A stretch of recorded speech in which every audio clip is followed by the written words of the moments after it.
1, 2, c'est parti. Vous le savez, j'ai vécu 1 an au Japon. Et depuis mon retour en France, je me suis rendu compte que certaines habitudes japonaises étaient restées en moi. Certaines sont devenues tellement naturelles que j'ai du mal à faire autrement. Je suis complètement devenu un cliché et c'est de ça qu'on va parler aujourd'hui. Voici donc 5 habitudes que j'ai prises au Japon et que j'applique toujours en France.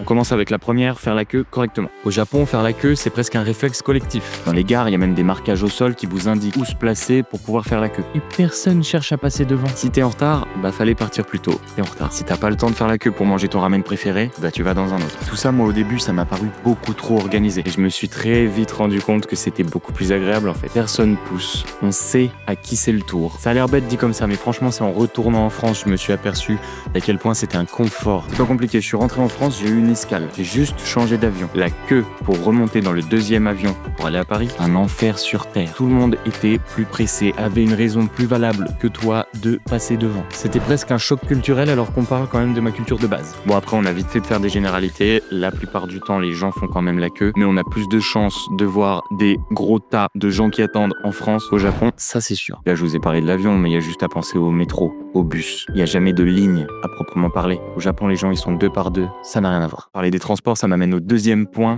Respecter les autres dans les transports, ne pas faire de bruit. Dans les transports japonais, tout le monde ou presque reste silencieux. Les téléphones sont silencieux et il est très très rare d'entendre quelqu'un avoir une conversation téléphonique. Quand je suis arrivé, je vous avoue que ce silence m'a extrêmement surpris. Mais avec le temps, encore une fois, on s'aperçoit que c'est un confort en fait.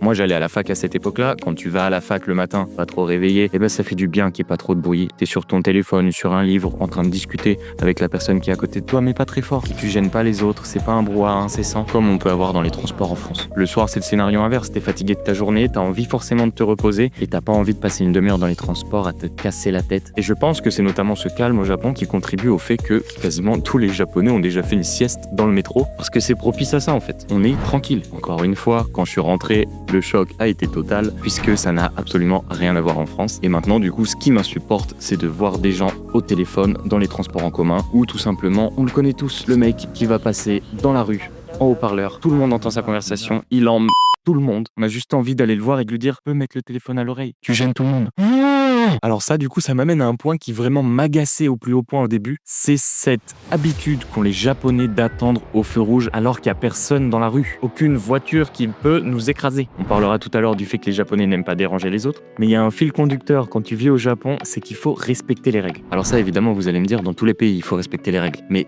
au Japon, tout le monde respecte les règles. Bon, évidemment, il va y en avoir quelques-uns qui vont pas respecter. C'est comme dans tous les pays. Mais cette histoire de feu rouge, en plus, il y en a qui sont 100 fois plus longs qu'en France, c'est insupportable. Et donc, quand il y a 5 Japonais qui s'arrêtent au feu rouge alors qu'il n'y a aucune voiture, tu vas pas traverser. Tu vas faire comme eux. Et au bout d'un moment, ça devient même, on va dire, quelque chose de normal de se dire bon, je suis pas censé passer, je ne passe pas. Et donc, je suis rentré en France et une fois de plus, j'ai été choqué de voir des gens qui, même des fois, des voitures arrivent.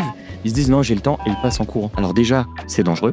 Et de deux, si t'es pas censé le faire, fais-le pas. Ça, je pense que c'est l'une des choses qui aimait le plus rester, c'est que j'ai appris au Japon à respecter les règles, même les règles les plus absurdes. Même celles où je sais, cette règle sert à rien, mais elle est là, donc on le fait. Et puis maintenant, vu le temps que j'ai passé à attendre au Japon, je suis pas à 10 secondes d'attendre le feu vert en France. Vous l'aurez compris, toutes ces habitudes que j'ai prises, en fait, ça a un point commun, c'est le but de ne pas déranger les autres. Et ça, je dirais que ça va être mon point numéro 4, parce qu'au Japon, il y a une vraie attention qui est portée à autrui. On évite de bloquer le passage, on évite de déranger en s'arrêtant, on évite de parler trop fort, les gars au téléphone en haut-parleur, ou d'imposer son comportement aux autres, faire du bruit, salir partout. Toutes ces choses-là, on a pu notamment l'observer à la Coupe du Monde de foot. Les Japonais ont tenu leur réputation en laissant le stade totalement propre à leur sortie. Et donc c'était flagrant au Japon. Même moi, ça me choquait de voir des fois des étrangers qui marchaient sur le trottoir, mais vous savez, 3 ou 4 en ligne. Et du coup, c'est les Japonais qui devaient s'écarter. Ça, c'est des choses qui sont impensables pour un groupe d'amis japonais qui marchent dans la rue, c'est on laisse passer les autres. Quand on est en train de marcher, par exemple aussi, je viens de penser à ça, on reçoit une notif, on va regarder son téléphone, au lieu de s'arrêter au milieu de la rue,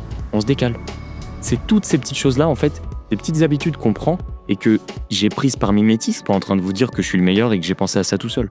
J'ai fait comme les autres et se rendre compte qu'en fait, tout le monde fait attention, pas forcément à toi directement, mais à toi dans la globalité des gens qui sont autour, tu te mets à faire pareil et une fois de plus, c'est beaucoup plus confortable. Quand tu sors dans la rue au Japon, tu vas pas t'énerver parce que les gens autour de toi font n'importe quoi, parce qu'ils font pas n'importe quoi. Alors qu'en France, ou quand quelqu'un fait quelque chose qui pourrait te déplaire, là, il va venir s'excuser directement. Et ça m'amène à mon 5e point. Je me suis vite rendu compte, mais en rentrant en France, que j'avais pris l'habitude de dire merci, excuse-moi, pardon, à tout bout de champ. Alors au début, je me sentais un petit peu bizarre, le mec dans le cliché en fait. Je me suis dit, ça y est, je vais encore faire partie de ces gens qui rentrent de quelque part et qui veulent absolument prouver, moi j'étais au Japon, et bah ouais, je faisais ça. C'est-à-dire que je m'excusais énormément, quelquefois en baissant la tête. Mais quand ça fait 1 an qu'à tout bout de champ, tu passes ta vie là, arigatou gozaimasu. Et bah ça devient une habitude de pencher la tête. Bon, c'est quelque chose que j'ai à peu près perdu quand même. Mais quand je parle japonais, ça revient très très vite. En fait, je pense que maintenant, c'est associé à la langue, plus vraiment à moi, mais ça reviendrait très très vite en passant du temps au Japon. Le gros point positif que je trouve à ça, c'est que je n'ai plus aucun mal à m'excuser. Non pas que j'avais forcément du mal avant, mais alors maintenant, c'est vraiment quelque chose où là, on reconnaît vraiment les Japonais. Je trouve, ça pourrait être un autre débat, mais qu'il y a beaucoup moins de sens dans le fait de dire pardon. Un Japonais qui s'excuse, c'est différent d'un Français qui s'excuse. Je trouve qu'en France, quand on s'excuse,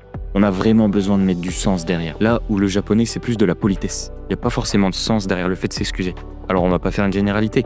Il y a du sens parfois, mais la plupart du temps, on s'excuse pour mettre les formes. Et donc moi, c'est devenu un mix des deux, et je trouve que c'est vraiment un point positif. Bon, pour conclure, merci d'avoir déjà regardé jusque-là, et ces habitudes, elles sont pas exclusivement japonaises. Et évidemment, tout le monde ne se comporte pas parfaitement au Japon, je l'ai dit. Mais c'est vraiment là-bas, et surtout en rentrant en France, que je me suis rendu compte que j'avais pris certaines habitudes qui me rendaient en quelque sorte plus éduqué, et que finalement vivre dans un autre pays, ça change pas qui tu es, et dans mon cas ici, ça l'a dans ce sens amélioré, en changeant des petites choses très concrètes du quotidien. Là maintenant, ce que j'aimerais savoir, et on peut se taper des grandes barres dans les commentaires, c'est de savoir si vous, en étant allé au Japon, est-ce que vous avez des expériences comme ça à me raconter, où vous aviez pris des habitudes en rentrant? Parce que là, moi, ça fait 2 ans que j'ai quitté le Japon, et il reste encore un petit peu de Nagoya dans ma façon de vivre en France. Là, je vous ai parlé que de la partie sur les habitudes. Bon, on va clôturer ici cette vidéo, j'espère que ça vous a plu. Si c'est le cas, du coup, n'hésitez pas à me dire dans les commentaires. C'était Mathias. Allez, ciao, t'as comme un coup.